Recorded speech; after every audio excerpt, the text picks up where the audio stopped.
the Florida Writer Podcast, a discussion about writing and other things. Hello and welcome to another edition of the Florida Writer Podcast. Today I am lucky enough to have with me Melody Saleh. Melody, why don't you give us a 60-second elevator pitch about who you are and what you write? Okay, Melody Saleh. My debut novel, Facade, Things Aren't Always As They Appear, just debuted on December 31st, which also happened to be my birthday. It is book one in the trilogy Unbroken Series. The book basically is about four women. It's a sisterhood, four women that help each other through all different types of crises. They have sex. I have to warn you, they do have sex. The book has been referred to as Sex in the City meets 50 Shades without the Red Room. I like to write fantasy. I like to write fiction. And I think especially now with what's going on in the world, we all could use a little bit of an escape. So I guess I could say I'm a storyteller, author, and escape artist. I love the idea that you're an escape artist. That sounds like a lot of fun. But first I got to tell you that my birthday is December 27th. So we share that post-Christmas, pre-New Year birthday week. Which can be a blessing and a curse, right? It can be. So my experience was always that my parents would run out and buy whatever I had said I was disappointed I didn't get from Santa Claus. And then they put it on sale. I usually got, do you remember the gift in the back under the Christmas tree, that green one? Yeah, that was your birthday present. Yeah. Well, you always get a great party on your birthday. I do. Everybody around the world celebrates my birthday, and that's what I choose to believe every year. Absolutely. Why not, right? Right. All right. So tell me about being a writer. How's that experience? It's amazing. I've been writing for lots of years, but basically for the corporate world. My background is operations. So I was always writing the manuals. I wrote a few articles about the different businesses I was involved in. So I always written. I'm also a cancer survivor. I wrote some poems that were published in some cancer magazines, but life always seemed to get in the way. So I never really got to sit down and do what I really wanted to do until a couple of years ago. I finally sat down and started writing and writing and writing, and it's amazing. It just flows. It's like a movie projector goes off in my mind, and I can't get it down fast enough. I just type as that movie plays out. And it's really amazing where the characters take me sometimes. That's why I say I'm a storyteller, because I sit down and I don't really have a plan in mind. I have an idea what I want to write, but it's amazing the places that these characters take me. Sometimes I just crack up laughing as I'm writing, because I know I'm the one writing it, but I actually feel like it's my characters that are writing the story for me. Well, you and just about every other writer out there has that same experience. It's almost an out-of-body experience. Correct. Yeah, exactly. So you're telling me that you're primarily a pantser. I'm primarily a what? I'm sorry. Oh, you are primarily a pantser. You are the type of writer who writes by the seat of your pants. There you go. I'm a pantser. I haven't heard that yet. So yes, I do. I write by the seat of my pants for sure. Now that doesn't mean you don't have goals. So tell me about your writing goals. Well, the Unbroken Series is a trilogy. It never really was supposed to be a trilogy. It really was just supposed to be a book. And I found as I wrote the book, it was getting longer and longer and longer. And I realized it was getting to the point that it was just too long for a novel, especially a first novel. And they had so much more they wanted to say. So I decided that I was going to make it a trilogy. And I'm hoping that's where it stays and it doesn't go longer than 3 books. But they just had so much more that they wanted to say. So the Unbroken Series, Facade, is book number 1. I have just finished the first draft for book number 2, which is Deja Vu, Here We Go Again. And I'm into my first round edits. And it's just amazing. I love it. I love reading what I've written. I laugh, I cry, I experience as if I'm reading it for the very first time. It's amazing. So your characters take over your stories. I want to know how you determine where to break for a trilogy. That's a good question. I don't know that I have the answer for you on that. I would like to see all 3 books done by the end of this year. That's my goal.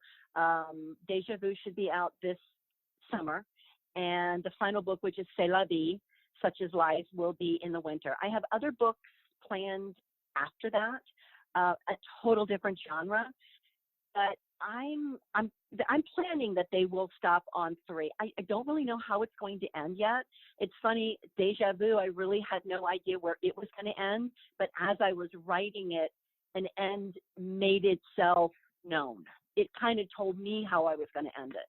And I already know, obviously, how the next book picks up because it's where this one ends. I love cliffhangers. I know not everybody does, but I love a cliffhanger. I love you finish the book and you need to know what happens next. So you're anxious for that next book.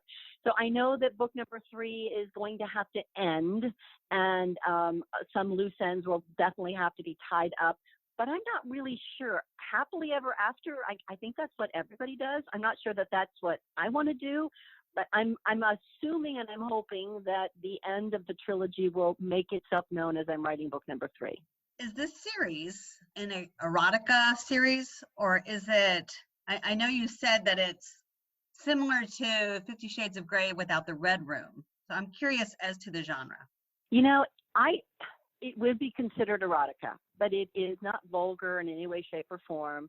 I personally don't like to read books like that. And because when you say erotica, it's such a huge array of different type of writing styles. So as soon as you say that there is sex in the book and they obviously are having sex, it automatically goes into that erotica genre. I like women's contemporary fiction better because I think it defines the book better. But I do want people to know before they pick it up that, yeah, they have sex. You know, they're healthy women. They enjoy life. They have loving relationships, and that is definitely part of the story. I'm so glad you decided to pick 4 women to be able to write about, because that's such a big part of what women like to read. Women like to read about other women. I know that there's men that like to read about women too, but so many times the stories don't delve into the sisterhood, but they delve into the problems of traditional relationships. Correct. And I am very blessed to have some incredible women in my life that I call my sisters. And I think that is what helped me write this book so much. I don't identify with any of the characters directly, although myself and the wonderful people that surround me in my life, there are bits and pieces of them throughout the book, throughout the characters. And I absolutely agree. I think that our group of friends, sisters, people that we surround ourselves with, they make our lives whole. And, I don't know where I would be without mine. Some of the things I've had to go through with life, cancer twice and a lot of other things, I don't know where I would be if I didn't have those people in my life. So yeah, the series will identify that. They're all very strong women, totally different women. And you'll find that Facade also touches on some life stories or life lessons, so to speak. So what would you do differently if you could start over? Oh boy. And I preach about this all the time. When I wrote Facade, I couldn't edit Facade myself when I went through it. Every time I tried to go back and re-edit the book, it changed. It's almost like the characters had an opportunity now to decide their lives were going to go a little bit differently. So I found that as I was trying to edit, I was rewriting so much of the book that it was taking me so long. So I had a lot of friends and family and those beautiful sisters that I've talked about. Oh, I'll edit your book for you. I'll do everything for you. I even had somebody from one of the top publishing houses who was a field publisher that also took a look at the book and edited it for me. I had 8 different people look through the book, edit it, copy it, do the copy reading, everything on it. And then I published it. And then I found that there were mistakes in the book. There were some grammar, there were some punctuation mistakes. It didn't necessarily take away from the story, but I was embarrassed to find after the fact, after I'd already put it out there, that it needed a professional editing. And so I have since gone back and spent a lot of money well worth it to have the book professionally edited. She found a couple little loopholes at the very, very beginning in the story, but all in all, she just took Facade and just polished it. So if I could go back, I would go back and certainly use my 8 wonderful people who did that for me, but I would have followed up with a professional edit. And it's something that will never happen again with my future books. And it's something I preach all the time to independent authors and self-published authors that I talk to, is do not miss that step. Save your money. If your friends and family really want to help you, pitch in and make sure you get that professional edit. I think it's so important. What about your book cover? Did you also spend money on that? I did, and she did such a wonderful job. We didn't really know where we were going to go with the cover. I just knew that there is a character in the book named Candy, and that's the blonde side of the cover. And I knew I wanted to showcase that in some way, that there were 2 different personas there. And she came up with a couple different directions that she thought we were going to go in, which was probably more of a traditional looking book cover. And she just took 2 faces and put them side by side, not what you see today. That almost looked like something off a Cosmopolitan cover. So I loved it. I loved the direction she was going. I just wanted to tweak it more so we had more the professional side, which would be Amber on the left, and then this persona Candy that shows up in the book on the right-hand side. Well, it is a lovely cover. Boy, my tongue is tied today. I have had the opportunity to look at it, and I was very impressed with it. I did think it was very polished, and it is eye-catching. Thank you. Yeah, she did an amazing job. Now she's working on the next one. Well, that's awesome. And then they can match, which is really nice. Yes, for sure.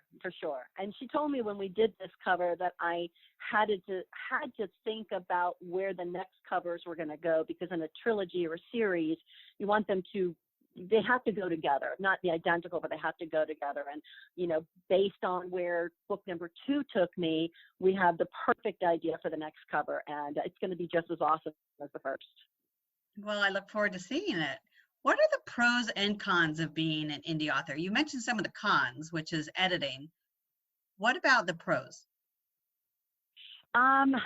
Well, I got my book published. I did try the traditional route for over 3 years. I got some of the nicest rejection letters anybody could ever ask for. In fact, when I opened the envelope the first time, my hands were shaking so bad. I was like, they would probably email me or call me if they wanted the book. So I kind of knew it was a rejection letter, but they loved the story. They loved where it took them. It just wasn't what they printed. It wasn't what they published. And they encouraged me to keep going and not to give up. And it was just one of the nicest ones I could ever get.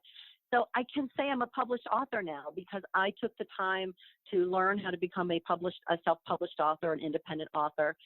I think that's big. I think, especially you look at Amazon, there are so many independent or self-published authors out there. This gives us an opportunity now to have a way to get our work out there. I know that the traditional publishing houses are so backed up right now, not only with, wonderful books that they want to publish, but with so many independent who may be future independent authors also submitting their work as well. So it gives us an option. Tell me about the formatting process. Did you format it yourself or did you hire someone? I formatted myself and I hired someone, if that makes sense. I did format the paperback myself. When it came to the ebook, I did pay for someone to format that in several different formats because I just knew how tricky it was. But the actual print itself, I did format it. And I read a lot and I wanted it to look like a traditionally published book. So I followed a lot of the guidelines for, traditionally published books. I know that some indie authors, when they publish theirs, they try to save as many pages as they possibly can. So they might use a smaller font, or they may use smaller margins on the sides, just because, every page that you print, it costs money. And for me, I wanted a polished book. So I took the margins that traditionally published books are. You'll notice that my print is a little bit bigger. I get thanked all the time from people that say, thank you for the slightly larger print. It's much easier to read. And I had it printed on the crisp white paper, which I think these are all part of the reader enjoying what they're reading, that they can, not necessarily have to put the glasses on, and it's easier in the crisp white paper. I think the experience is just more enjoyable. Do you have a marketing plan? I do, and I did. I did my pre-launch. In fact, I just counted today. I have since sold 732 books since the book was launched on December 31st. I went through the whole pre-launch, pre-sale phase. I had this big snowball type effect, if you might want to call it that. And then I realized that the book wasn't edited properly. So that kind of put everything on a screeching halt for me. My editor did a phenomenal job. I kind of told her I needed it yesterday, and it was the first time we worked together. She was amazing. She did get it edited for me in a quick. She turned it around pretty quickly for me. So now this all just happened last month. So now little by little, I'm trying to get that snowball going again. So I have several ads that I have run. I'm putting press releases together. I am contacting book bloggers. I do have a plan, but I kind of feel like I've had to start over again. That's the hardest part, I think, about being an author in general.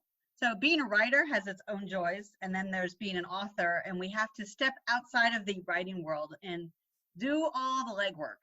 And that is the hard part for so many writers. Now, some people, it comes natural, but so many of us struggle with that part of it.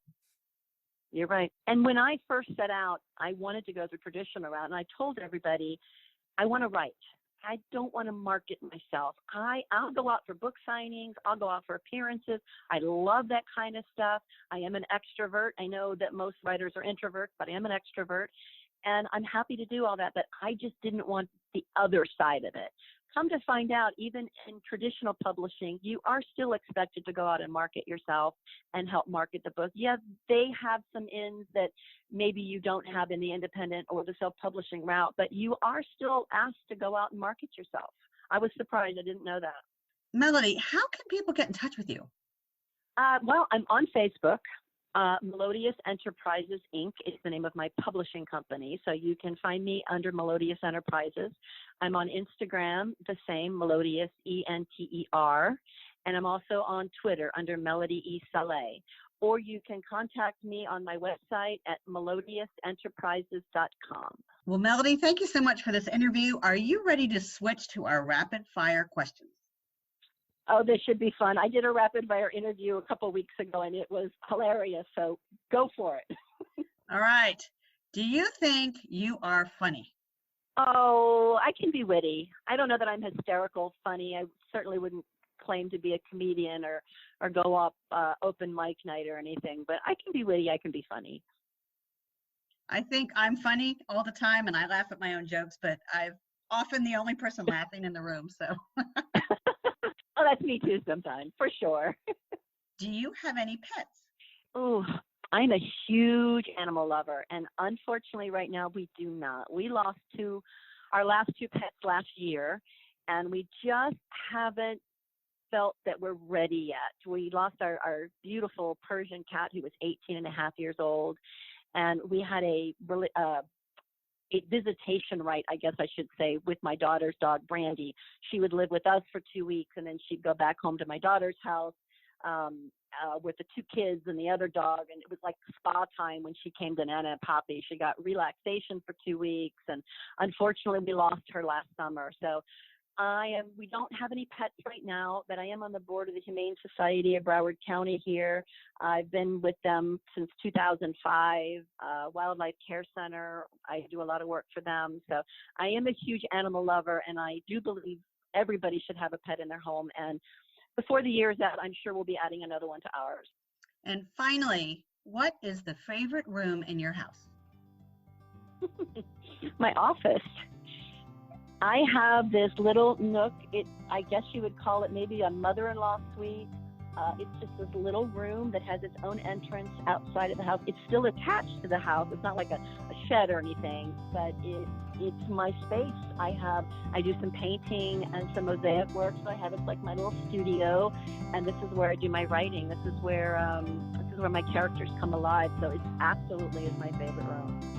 So it's the character's house. It's the character's house, yeah. And you just have a key to get in and out. Correct. It's their space, I guess I should say. That's awesome. All right, Melody, this has been an absolute, I said that earlier, I have got to change that line. I need to teach myself to say something else. I am so glad you were able to stop by the Florida Writer Podcast. Thank you for inviting me. This was great. It was truly an honor, and being a Florida native, I guess I'm no longer a podcast virgin. I guess this is my first, hopefully of many. Well, I'm really glad that we've ended on a fun note. So, Melody, once again, thanks for stopping by. You all have been listening to the Florida Writer Podcast. I'm your host, Allison Nissen. Allison out. Melody Saleh is a native Floridian, and after 35 years in operations for various businesses, including her own, she pursued her dream of writing a novel. She is the author of the Unbroken Series, and her second book, Deja Vu, Here We Go Again, has just been released in June of 2020. Visit Melody on the web at melodiousenterprises.com. For more information about the Florida Writers Association, visit us at floridawriters.net.